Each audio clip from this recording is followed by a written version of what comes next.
And that is an area where you talk about the compassion. Okay.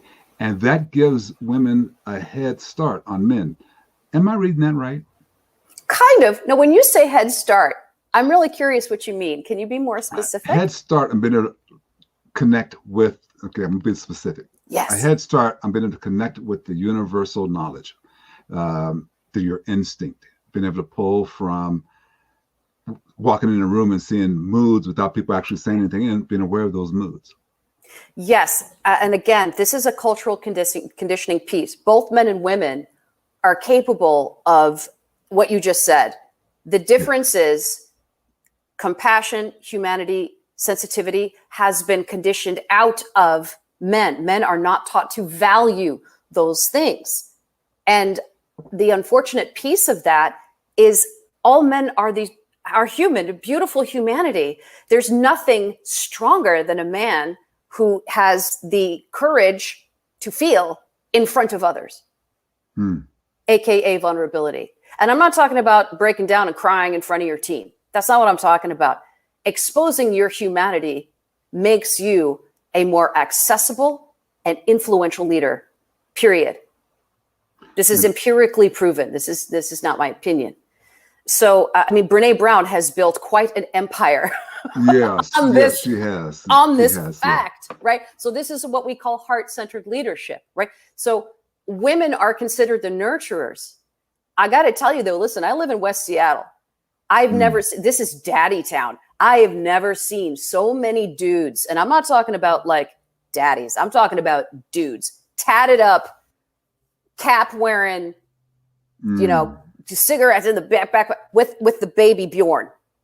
Dudes with babies. And you can see their humanity, you can see their sensitivity, you can see how much they care for their children. And it doesn't make them appear weak. It makes them appear awesome and powerful, that they can nurture their babies, right? This is not a female attribute. It's just that men have been taught it is not safe to have compassion. It is not safe to feel. So when I wrote Compassionate Self-Defense, it was mainly to help women see that they don't need to learn to fight like men in order to be safe in the world. That's completely unnecessary. It's all of their soft skills. It was essentially two things: an advanced situational awareness manual, compassionate self-defense and empowerment, the book that I wrote. It was a manual with tons of research, right? Like I said, evidence-based is the way to go for me. I'm very left brain. I'm a tactician.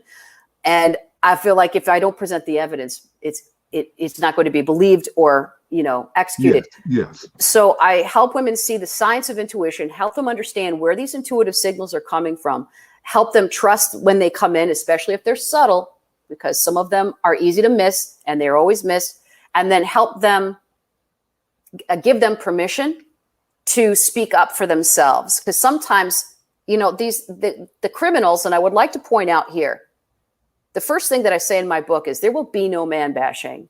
There are so many men whose entire lives are dedicated to the safety and equity of women.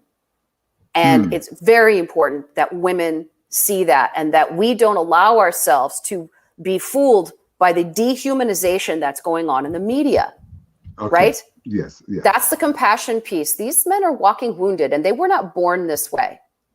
Something went down in their childhoods, and they are in pain. That's who's doing these crimes. And it's like 10% of men.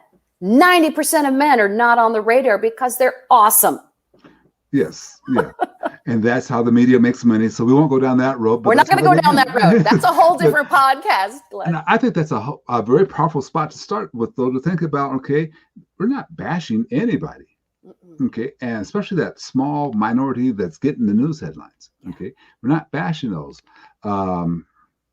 What we're talking about, though, is a balance. Yeah. Okay. Now, I was, by the way, I spent yesterday at the best university in the world. We're getting ready for the fall. So we can disclose that later on, what that best university is. I didn't realize that when we talked the other day that you went there as well. So indeed. That's why I'm smiling like this. Yeah. I was so impressed with the, don't want to call out his title without his permission, but he's a big mucky muck in the arts and science. I was so impressed with the amount of programs that they're running to help us balance out. Yeah. His ability to connect with instinctual work, the things that he wants the deans are doing at different schools. It's powerful.